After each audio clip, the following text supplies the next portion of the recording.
Hello friends.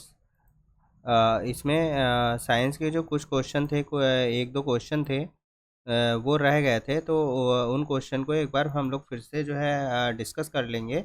8 question जो पिछली वाली वीडियो मैंने बनाई थी उसमें 8 क्वेश्चन छूट गए थे, तो उन क्वेश्चन को फिर से देख लेते हैं। कौन कौन से क्वेश्चन थे? ये क्वेश्चन ये है आपका, नवाचार विज्ञान के अध्ययन में कौन कौन से व्यक्तित्व योग्यताएं विकसित हो सकती हैं। अब देखिए, नवाचार विज्ञान मतलब यहाँ पे क्या लिखा है, इनोवेशन साइंस। ठीक है, इनोवेशन साइंस में अब देखिए, इसमें दो ऑप्शन तो बिल्कुल मिल नहीं होंगे, क्योंकि विज्ञान है तो सामाजिक अध्ययन से कोई मतलब नहीं होता है। एक ही विज्ञान विषय के अध्ययन की ये भी नहीं होगा। तो ये दो ऑप्शन हो सकते हैं, एक नई सोच विकसित करने के लिए, वैज्ञानिक खोजों के अध्ययन के लिए। मुझे जहाँ तक लगता है कि ऑप्शन जो इसका ए होगा वो ज़्यादा अप्रोप्रिएट रहेगा comparison than option number D के। ठीक है, बट ऐसे क्वेश्चन में क्या होता है कि जैसे जब आपकी ऑफिशियल आंसर की आएगी तो उसमें आपको इन दोनों में से कोई भी ऑप्शन आपका देखने को मिल सकता है। नेक्स्ट क्वेश्चन हम लोग देख लेते हैं। रॉकेट निम्नलिखित में से किसके सिद्धांत पे काम करता है? जो रॉकेट होता है उसमें जो है आपका जो है कंजर्वेशन ऑफ मोमेंटम लगता है। जो संवेग होता है, मोमेंटम को संवेग कहते हैं। तो रॉकेट हमेशा मोमेंटम ऑफ संवेग पे काम करता है, जो संवेग p is equal to mv formula होता है, मास इनटू वेलोसिटी, इस पे वर्क करता है। नेक्स्ट क्वेश्चन देख लेंगे। बादलों के ऊपरी किनारों के पास जो आवेश आंधी तूफान के दौरान जमा होते हैं वे हैं। देखिए, जो बादल के ऊपरी साइड में होते हैं वो पॉजिटिव चार्ज होता है। ठीक है, वो पॉजिटिव चार्ज होता है। और जो निचले स्तर में होते हैं वो हमारे निगेटिव चार्ज होते हैं। तो जब पॉजिटिव निगेटिव मिलते हैं तब ये जाके उदासीन, तो ऊपर वाले का क्या होगा, पॉजिटिव चार्ज।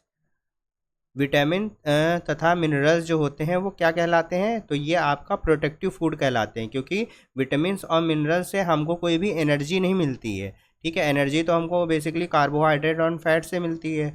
तो और बॉडी बिल्डिंग फूड आपको पता है प्रोटीन को कहते हैं। फैटी फूड इसमें विटामिन प्रोटीन फैटी फूड होते नहीं हैं। तो ये आपका प्रोटेक्टिव फूड होंगे जो आपको बीमारी वगैरह से लड़ने में मदद करते हैं। ठीक है, ये वाला क्वेश्चन इधर देख लेते हैं। एक चमकता हुआ बल्ब गर्म हो जाता है तो ये किसके प्रभाव के कारण होता है? ये क्या होता है, हीटिंग इफेक्ट ऑफ करंट। जो करंट फ्लो होता है उसकी वजह से हीटिंग इफेक्ट होता है, तो ये इसका ऑप्शन सही हो जाएगा। भूकंप का अभिकेंद्र स्थित होता है। देखिए, इसमें जो है जो ये होगा ये सरफेस ऑफ ऑन अर्थ होगा। ऑफ लिखा है, वैसे ये सरफेस ऑन होगा यहाँ पे, सरफेस ऑन अर्थ। देखिए, जैसे जब भूकंप आता है तो अर्थ के अंदर आता है, और अर्थ के अंदर यहाँ पे जो आता है, इस पॉइंट को, जहाँ पे अर्थ के नीचे आता है, इस पॉइंट को कहते हैं फोकस।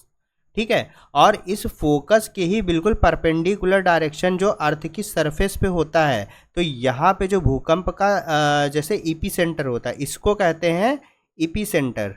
ईपी सेंटर, तो ये आपको एनसीईआरटी में देखने को मिल जाएगा। क्लास 7th के एनसीईआरटी में अगर आप देखेंगे तो उसमें चैप्टर है, तो उसमें देखने को मिल जाएगा। तो ये जो अंदर भाग होता है इसको फोकस कहते हैं, और जो पृथ्वी के सतह पे होता है जहाँ पे भूकंप का प्रभाव सबसे ज़्यादा देखने को मिलता है उसको एपी सेंटर कहते हैं। जो आपने वेव भी सुनी होंगी, जैसे एल वेव होती हैं, इसमें 3 वेव होती हैं। तो इसका राइट आंसर हो जाएगा सरफेस ऑन अर्थ, मतलब पृथ्वी की सतह पर। नेक्स्ट हम लोग देखते हैं, विद्यार्थियों की अधिगम कठिनाइयों की पहचान के लिए उपयुक्त विज्ञान शिक्षण में किस प्रकार के शिक्षण की व्यवस्था की जानी चाहिए। देखो, अध्ययन की कठिनाई की पहचान करने और उसके बाद उसको दूर करने के लिए केवल एक ही चीज़ होती है, वो होती है रिमीडियल टीचिंग। ठीक है, ये सिर्फ रिमीडियल टीचिंग के अंतर्गत ही आता है कि रिमीडियल टीचिंग एक आपका एक ऐसा माध्यम होता है जिसकी वजह से क्या होता है कि बच्चों की जो कमियां होती हैं वो निकाल के फिर कोई टेस्ट कराया जाता है या कुछ भी करा सकते हैं। तो उसका पर्पज़ ही यही होता है कि बच्चों की कमियों को दूर करना। तो यही 8 क्वेश्चन थे जो रह गए थे। और अगर आपको प्रीवियस वीडियो अगर आपने नहीं देखी है तो आप उसको देख सकते हैं। अगर वीडियो पसंद आए तो लाइक करिए, चैनल को सब्सक्राइब करिए। Thank you.